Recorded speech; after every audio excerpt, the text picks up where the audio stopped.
Hello everyone, स्वागत है आपका आपके अपने चैनल परफेक्ट फार्मेसी पे। मैं हूं सुनीता कंवर और आज की वीडियो के अंदर हम लोग जो हमारा सब्जेक्ट है मेडिसिनल केमिस्ट्री सेकेंड, जो कि हमारा 5th सेमेस्टर का सब्जेक्ट है, इसकी 3rd यूनिट जो है वो स्टार्ट करेंगे एंड इसका फर्स्ट टॉपिक जो है हम आज की वीडियो के अंदर कंप्लीट कर देंगे। इससे पहले हम लोग first unit and second unit जो है वो कम्प्लीटली डिटेल के अंदर डिस्कस कर चुके हैं, तो आप मेडिसिनल केमिस्ट्री सेकेंड वाला जो प्ले है उसके अंदर जा करके चेक कर सकते हैं। सो अब जो हम 3rd यूनिट डिस्कस करेंगे, इसके अंदर हमारे पास सिलेबस के अंदर 4 टॉपिक्स जो हैं वो दिए गए हैं। फर्स्ट टॉपिक है anti arrhythmic drugs, second topic है anti hyperlipidemic drugs, third topic है coagulants and anti coagulants and fourth topic है drugs used in congestive heart failure. तो एक एक करके हम लोग ये चारों टॉपिक्स को जो है डिस्कस करेंगे। आज की वीडियो के अंदर हम लोग जो एंटी एरिथमिक ड्रग्स वाला टॉपिक है उसे कम्प्लीटली डिटेल के अंदर डिस्कस करेंगे। तो अगर आप इस टॉपिक को अच्छे से समझना चाहते हो तो प्लीज़ आप इस वीडियो को एंड तक देखिएगा।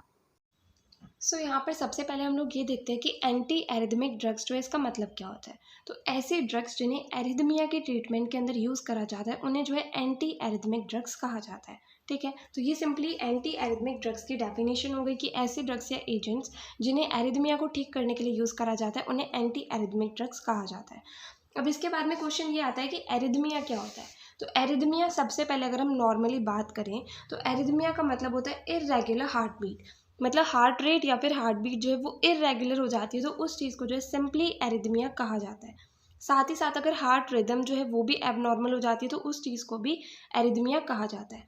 और कभी कभी क्या होता है कि जो इलेक्ट्रिकल इम्पल्स है जिसकी वजह से हार्ट बीट करता है, उसके कंडक्शन के अंदर किसी भी तरह का डिस्टर्बेंस आ जाता है, तो उसकी वजह से भी क्या होता है कि एरिथमिया उस चीज़ को भी कहा जाता है, क्योंकि उसकी वजह से क्या होता है, जो एट्रिया एंड वेंट्रिकल्स होते हैं उसके एक्टिवेशन के अंदर चेंजेस आ जाते हैं, तो इसे भी एरिथमिया कहा जाता है। तो ओवरऑल सिंपली एरिथमिया का मतलब ये होता है कि जो हार्ट रेट या हार्ट बीट है वो नॉर्मली जिस तरीके से हो रही थी उस तरीके से अब नहीं हो पा रही है, तो इसका मतलब ये है कि वो कंडीशन जो है वो एरिथमिया कहलाती है। अब एरिथमिया जो है ये किसी के भी हार्ट को लेस एफिशिएंट बनाता है। मतलब अगर किसी को एरिथमिया है तो कुछ टाइम बाद क्या होगा, उसका हार्ट जो है वो एफिशिएंसी उसकी कम होती जाएगी, कम होती जाएगी एंड कम होती जाएगी। ठीक है, अब एरिथमिया जो है ये अलग अलग कारण की वजह से, अलग अलग रीजंस की वजह से हो सकता है। एक रीज़न इसका ये होता है कि इलेक्ट्रिकल इम्पल्स जो है उसके जनरेशन या फिर उसके कंडक्शन के अंदर डिस्टर्बेंस आ जाता है, तो उसकी वजह से एरिथमिया होता है। एंड दूसरा क्या है, कोई दूसरी हार्ट से रिलेटेड बीमारी पहले से ही है, जैसे कि मायोकार्डियल इश्टीमिया है या फिर हार्ट डिजीज जैसे कि हाइपरटेंशन है, तो इस तरह की कोई बीमारी पहले से ही है तो उसकी वजह से भी एरिथमिया होने के चांसेस जो है वो बहुत ज़्यादा हो जाते हैं। ठीक है, अब नॉर्मली जो हार्ट रेट होती है, जो जनरली कही जाती है, वो होती है 72 टाइम्स पर मिनट। ठीक है, मतलब 1 मिनट के अंदर हार्ट जो है वो 72 टाइम्स जो है वो बीट करता है। ठीक है, एंड हार्ट बीट या फिर हार्ट रेट जो है उसकी नॉर्मल रेंज, मतलब जिसके अंदर अगर हार्ट रेट या हार्ट बीट आ रही है तो वो नॉर्मल है, तो वो रेंज जो है वो होती है 60 to 100 टाइम्स पर मिनट। मतलब अगर हार्ट जो है वो 60 से लेकर के 100 टाइम्स 1 मिनट के अंदर बीट कर रहा है तो उसे हम नॉर्मल रेंज जो है हार्ट बीट की या हार्ट रेट की कह सकते हैं। ठीक है, अब जो हमारे पास में एरिथमिया होता है ये 2 टाइप्स का होता है। एक तो होता है ब्रैडीकार्डिया, एक होता है टैकीकार्डिया। ब्रैडीकार्डिया एंड टैकीकार्डिया, इनके नाम में हमें कभी भी कंफ्यूज नहीं होना है। ये हम लोग के पास स्टार्टिंग से, आई थिंक एचएपी जो हमने फर्स्ट सेम में पढ़ी थी तभी से हमारे पास ये दोनों टर्म्स आ रही है। तो इसमें हमें सबसे पहले ये ध्यान रखना है कि ABCD जो है उसके अंदर बी पहले आता है, तो बी पहले आता है तो ये टी के पहले आ गया, मतलब ये इससे छोटा हो गया। तो ब्रैडीकार्डिया के अंदर क्या होता है कि हार्ट रेट जो है वो कम हो जाती है, नॉर्मल से कम हो जाती है। एंड टैकीकार्डिया जो है इसके अंदर हार्ट रेट जो है वो नॉर्मल से ज़्यादा हो जाती है। तो ब्रैडीकार्डिया के अंदर क्या होता है, हार्ट रेट जो है वो 60 टाइम्स पर मिनट से कम होती है। एंड टैकीकार्डिया के अंदर क्या होता है, हार्ट रेट जो है वो 100 टाइम्स पर मिनट से ज़्यादा होती है। ठीक है, तो इस तरीके से जो है 2 तरह का जो है एरिथमिया होता है, एक होता है ब्रैडीकार्डिया, एक होता है टैकीकार्डिया। ब्रैडीकार्डिया के अंदर हार्ट रेट जो है वो 60 टाइम्स पर मिनट से कम हो जाती है, एंड टैकीकार्डिया के अंदर जो हार्ट रेट होती है वो 100 टाइम्स पर मिनट से ज़्यादा हो जाती है। ठीक है, अब ब्रैडीकार्डिया के अंदर जो हार्ट की ऑटोमेटिसिटी होती है वो कम हो जाती है, एंड टैकीकार्डिया के अंदर जो हार्ट की ऑटोमेटिसिटी होती है वो बढ़ जाती है। तो यहाँ पर हमने एरिथमिया का बेसिक इंट्रोडक्शन देख लिया कि एरिथमिया जो है सबसे पहले वो होता क्या है। ठीक है, उसके बाद में एरिथमिया होने के कारण क्या क्या हो सकते हैं। देन हम लोगों ने टाइप्स ऑफ एरिथमिया देख लिया, and heart rate, normal heart rate and normal range जो है हार्ट रेट की वो हम लोगों ने यहाँ पर देख ली ना। हम लोग क्लासिफिकेशन देख लेते हैं एरिथमिया का, अगर 2 मार्क्स के अंदर पूछा जाता है तो। बाकी इतना डिटेल के अंदर अभी हमें जानने की ज़रूरत नहीं है, तो हम लोग यहाँ पर क्लासिफिकेशन जो एरिथमिया का वो देख लेते हैं। सो अब एरिथमिया जो है इन्हें हम दो क्लासेस के अंदर क्लासीफाई कर सकते हैं। एक तो होता है एबनॉर्मल हार्ट पल्स फॉर्मेशन, दूसरा होता है एबनॉर्मल हार्ट पल्स कंडक्शन। ठीक है, अब जो एक टाइप हमारे पास होता है एबनॉर्मल हार्ट पल्स फॉर्मेशन, इसके अंदर भी सब टाइप्स आते हैं एरिथमिया के। फर्स्ट आता है साइनस एरिथमिया, सेकेंड आता है एट्रियल एरिथमिया, थर्ड आता है atrio ventricular junctional arrhythmia, fourth आता है वेंट्रिकुलर एरिथमिया। दूसरी तरफ एबनॉर्मल हार्ट पल्स कंडक्शन के अंदर भी हमारे पास 4 टाइप्स आते हैं, sinus atrial block, intra atrial block, atrio ventricular block and intra ventricular block. ठीक है, ये जो है सिंपली एरिथमिया का क्लासिफिकेशन है। इस तरीके से अलग अलग तरह के एरिथमिया जो है वो एग्जिस्ट करते हैं। बाकी ये जो है क्लासिफिकेशन एरिथमिया का, ये बहुत ज़्यादा इंपॉर्टेंट नहीं है हमारे लिए, बट फिर भी अगर आप याद करना चाहें तो कर सकते हैं। नाउ हम लोगों ने बेसिक इंट्रोडक्शन देख लिया एंटी एरिथमिक ड्रग्स का एंड एरिथमिया का। तो अब हम देखेंगे classification of anti arrhythmic drugs, मतलब जो एंटी एरिथमिक ड्रग्स होती हैं कितनी क्लासेस के अंदर क्लासीफाई होती हैं। तो ये जो है टोटल 5 क्लासेस के अंदर क्लासीफाई होती हैं एंड इनके क्लासेस के नाम भी सबसे पहले तो यही होते हैं, class first, class second, class third, class fourth and class fifth. ठीक है, अब इन क्लासेस के भी नाम होते हैं, जैसे क्लास फर्स्ट जो है ये होते हैं sodium channel blocker, class second होते हैं beta adrenergic blocker, class third होते हैं potassium channel blocker, class fourth होते हैं calcium channel blocker and class fifth होते हैं मिसलेनियस। ठीक है, अब क्लास फर्स्ट जो है ये भी 3 क्लासेस के अंदर क्लासिफाइड है, class first A, class first B and class first C. अब क्लास फर्स्ट ए के अंदर कौन कौन सी ड्रग्स आएगी वो हम लोग यहाँ पर देख लेते हैं। तो first drug is quinidine sulphate, next is procainamide hydrochloride, next is disopyramide phosphate. ठीक है, क्लास फर्स्ट बी के अंदर जो ड्रग्स आएगी वो है lidocaine hydrochloride, phenytoin sodium, tocainide hydrochloride, mexiletine hydrochloride. Class first C के अंदर जो ड्रग्स आती है वो है एनकेनाइड, फ्लीकेनाइड, प्रोपाफेनॉन, लॉकेनाइड हाइड्रोक्लोराइड। तो इस तरीके से ये थे class first sodium channel blockers के अंदर जो भी ड्रग्स आते हैं। क्लास फर्स्ट जो है वो भी फर्दर 3 क्लासेस के अंदर क्लासिफाइड है, उसके अंदर ड्रग्स के एग्जाम्पल जो वो हम लोगों ने यहाँ पर देख लिया। नेक्स्ट आती है हमारे पास में क्लास सेकेंड। क्लास सेकेंड होते हैं बीटा एड्रेनर्जिक ब्लॉकर्स एंड इसके अंदर जो ड्रग्स आएंगे वो है propranolol, timolol, atenolol. Class third है पोटेशियम चैनल ब्लॉकर, इसके अंदर जो ड्रग्स आएंगे वो है सोटालोल, ब्रेटाइलियम एंड अमियोडारोल। क्लास फोर्थ है कैल्शियम चैनल ब्लॉकर्स एंड इसके अंदर जो ड्रग्स है वो है वेरापामिल एंड डिल्टियाजैम। क्लास फिफ्थ जो है ये है मिसलेनियस एंड इसके अंदर जो ड्रग्स है वो है एडिनोसिन एंड डिजॉक्सिन। ठीक है, तो ये जो था ये सिंपली क्लासिफिकेशन था एंटी एरिथमिक ड्रग्स का। 5 क्लासेस के अंदर इसका क्लासिफिकेशन होता है।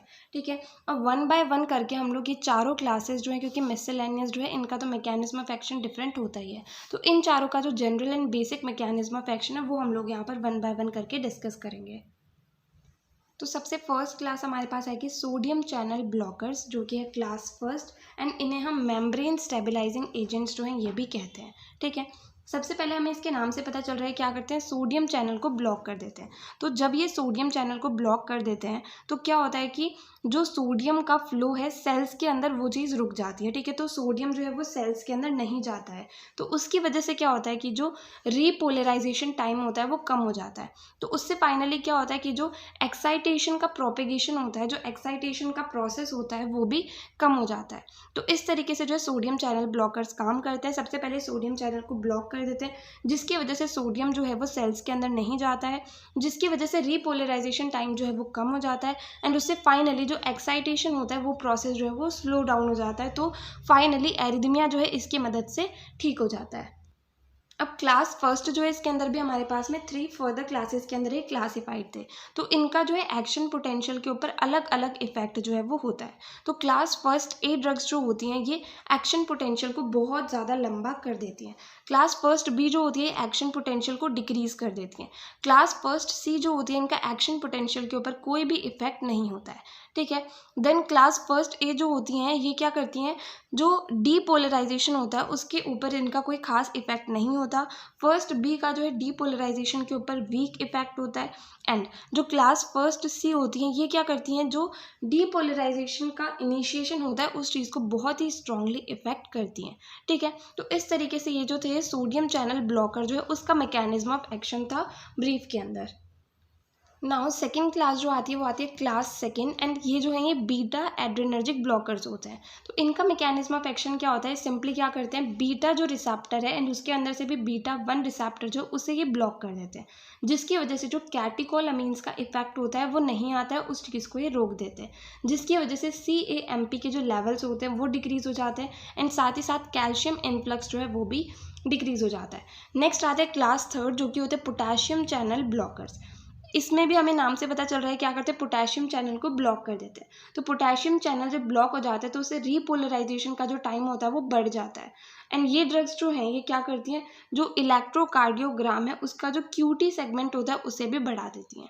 ठीक है, तो सिंपली ये पोटेशियम चैनल को ब्लॉक करके काम करती हैं, जिसकी वजह से क्या होता है कि रीपोलराइजेशन का टाइम बढ़ जाता है, तो इससे ओवरऑल जो है एरिथमिया को ठीक करने में मदद मिलती है। ठीक है, लास्ट जो है क्लास फोर्थ, ये आते हैं हमारे पास कैल्शियम चैनल ब्लॉकर्स। तो इनका भी नाम से हमें पता चल रहा है क्या करेंगे, कैल्शियम चैनल को ब्लॉक कर देंगे। तो इससे कैल्शियम आयन का जो इन्फ्लक्स है, मतलब ये इनका जो सेल के अंदर मूवमेंट है वो रुक जाएगा, तो उसकी वजह से भी क्या होगा कि हार्ट में एक्साइटेशन का प्रोसेस जो है वो स्लो डाउन हो जाएगा, तो उसकी वजह से फाइनली एरिथमिया जो है वो ठीक हो जाएगा। ठीक है, तो इस तरीके से हमने यहाँ पर सिंपली जो चारों क्लासेस है हमारे पास, class first, second, third and fourth, इन चारों के मैकेनिज्म ऑफ एक्शन जो है वो देख लिए। अब नेक्स्ट हम लोग जो एंटी एरिथमिक ड्रग्स हमारे सिलेबस के अंदर दी गई है उन्हें 1 बाय 1 करके हम लोग डिस्कस करेंगे। सारी ड्रग्स के हम लोग स्ट्रक्चर एंड यूजेस देखेंगे, एंड जिस ड्रग का जो सिंथेसिस हमें सिलेबस के अंदर दिया गया है वो भी हम लोग यहाँ पर डिस्कस करेंगे। सबसे पहली एंटी एरिथमिक ड्रग्स जो हमारे सिलेबस के अंदर दी गई है वो है क्विनिडीन सल्फेट। तो सबसे पहले हम लोग इसका स्ट्रक्चर देख लेते हैं। यहाँ पर एक बेंजीन रिंग है जिसके ऊपर OCH3 जुड़ा हुआ है। यहाँ पर एक 6 मेंबर्ड रिंग है जिसके अंदर एक नाइट्रोजन भी है। यहाँ पर एक कार्बन एटम है जिससे OH एंड H जुड़े हुए हैं। यहाँ पर फिर से 6 मेंबर्ड रिंग है जिसके अंदर एक नाइट्रोजन है। यहाँ पर CH डबल बॉन्ड CH2 जुड़ा हुआ है। यहाँ पर H जुड़ा हुआ है। यहाँ पर इस तरीके से बॉन्डिंग जो है, यहाँ पर कार्बन है, यहाँ पर कार्बन है, ये नाइट्रोजन से जुड़ी हुई है। ठीक है, एंड इसको होल ब्रैकेट के अंदर हम लोगों ने लिया है, ये ट्वाइस हो गया, एंड .H2SO4.2H2O। ठीक है, इस तरीके से जो है क्विनिडीन सल्फेट का स्ट्रक्चर होता है। अब इसके यूजेस क्या होंगे, इसे सप्रा वेंट्रिकुलर एंड जो वेंट्रिकुलर एरिथमिया होता है इनके ट्रीटमेंट के अंदर यूज़ करा जाता है। देन कभी कभी इसे मलेरिया के ट्रीटमेंट के अंदर भी यूज़ करा जाता है क्विनीन की जगह पर। ठीक है, देन इसे साइनस की रिदम को मेंटेन करने के लिए भी यूज़ किया जाता है। नेक्स्ट ड्रग आती है प्रोकेनामाइड हाइड्रोक्लोराइड। इसका स्ट्रक्चर किस तरीके से होगा, बेंजीन रिंग है जिसमें NH2 है, एंड इसके पैरा पोजीशन पर है CONH CH2 CH2 N C2H5 and .HCl, क्योंकि यहाँ पर हाइड्रोक्लोराइड है। ठीक है, अब इसके यूजेस क्या होंगे, इसे वेंट्रिकुलर एंड जो सप्रा वेंट्रिकुलर एरिथमिया होता है इन दोनों के ट्रीटमेंट के अंदर यूज़ करा जाता है। देन इसे टैकीकार्डिया के ट्रीटमेंट के अंदर भी यूज़ करा जाता है, एंड एट्रियल फिब्रिलेशन के ट्रीटमेंट के अंदर भी इसे यूज़ किया जाता है। नेक्स्ट ड्रग हमारे पास आती है डाइसोपायरामाइड फॉस्फेट। इसका जो सिंथेसिस है वो भी हम लोग को यहाँ पर डिस्कस करना है। तो पहले हम लोग इसका स्ट्रक्चर एंड इसके यूजेस देख लेते हैं, देन इसका सिंथेसिस जो है वो हम लोग यहाँ पर डिस्कस कर लेंगे। ठीक है, तो इसका स्ट्रक्चर किस तरीके से होगा, यहाँ पर कार्बन है जिससे एक तो बेंजीन रिंग जुड़ी हुई है, दूसरी 6 मेंबर्ड रिंग जो है वो जुड़ी हुई है, एंड ये हेट्रोसाइक्लिक रिंग है क्योंकि इसके अंदर एक नाइट्रोजन प्रेजेंट है। देन यहाँ पर CONH2 जुड़ा हुआ है, यहाँ पर CH2CH2N CH3 twice and CH3 twice जो है वो जुड़े हुए हैं। ठीक है, एंड फॉस्फेट है तो यहाँ पर .H3PO4 है। ठीक है, इस तरीके से जो डाइसोपायरामाइड फॉस्फेट का स्ट्रक्चर होता है। अब इसके यूजेस क्या होंगे, इसे अलग अलग टाइप के एरिथमिया के ट्रीटमेंट के अंदर यूज़ करा जाता है, साथ ही इसे एट्रियल फिब्रिलेशन के मैनेजमेंट के अंदर भी यूज़ किया जाता है। नाउ नेक्स्ट हम लोग डाइसोपायरामाइड फॉस्फेट जो इसका सिंथेसिस देख लेते हैं। तो जब फिनाइल एसिटोनाइट्राइड जो कि बेंजीन रिंग के ऊपर CH2CN है, जब ये रिएक्ट करता है 2-ब्रोमोपायरिडीन, जिसके अंदर क्या है हमारे पास 6 मेंबर्ड रिंग है, पायरिडीन रिंग है जिसके ऊपर सेकंड पोजीशन पर जो है ब्रोमीन जुड़ा हुआ है।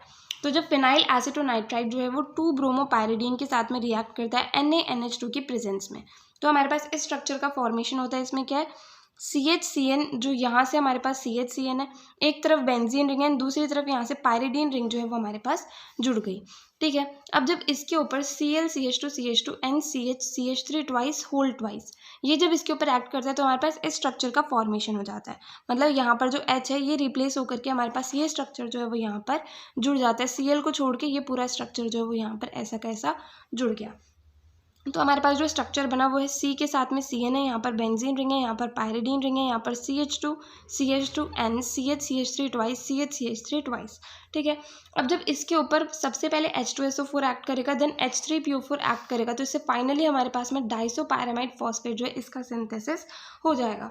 तो डाइसोपायरामाइड फॉस्फेट का स्ट्रक्चर हम लोगों ने अभी देखा था। इसमें क्या होता है, कार्बन है जिसके ऊपर एक तरफ बेंजीन रिंग है, एक तरफ पायरिडीन रिंग है, यहाँ पर CONH2 है, यहाँ पर CH2 CH2 NCH CH3 twice CH CH3 twice है, ठीक है, एंड डॉट H3PO4। तो इस तरीके से जो है डाइसोपायरामाइड फॉस्फेट का सिंथेसिस होता है।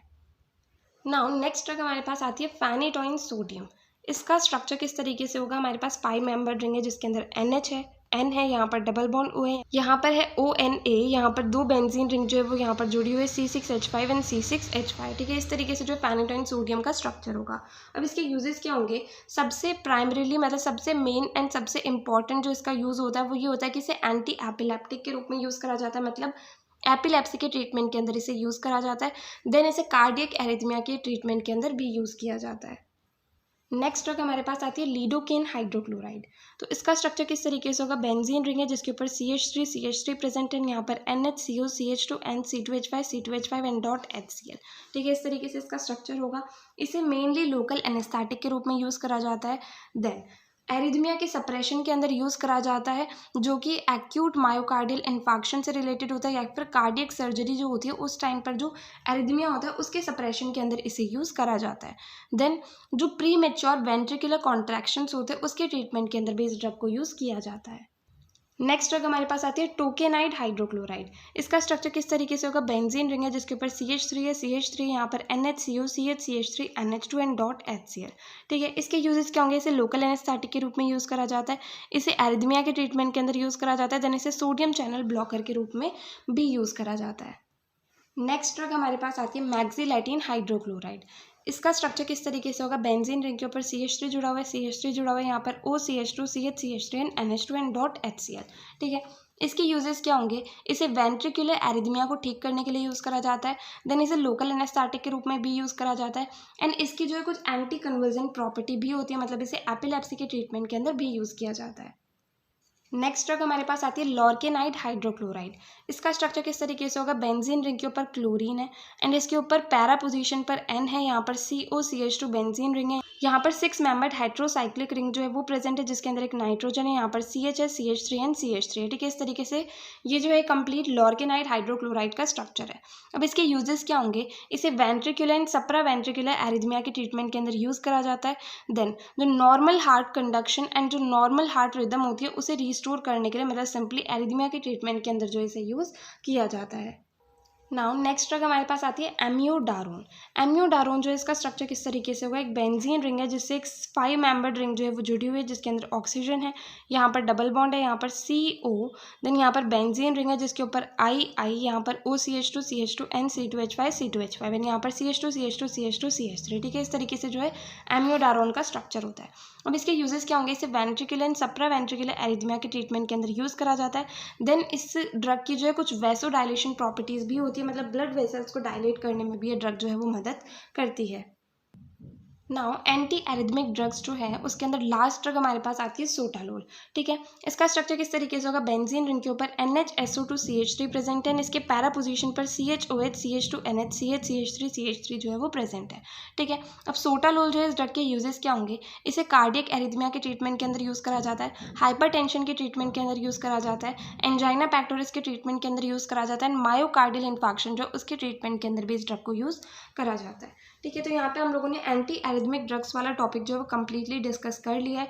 इसके अंदर हमें कोई भी SAR जो है वो डिस्कस नहीं करना है।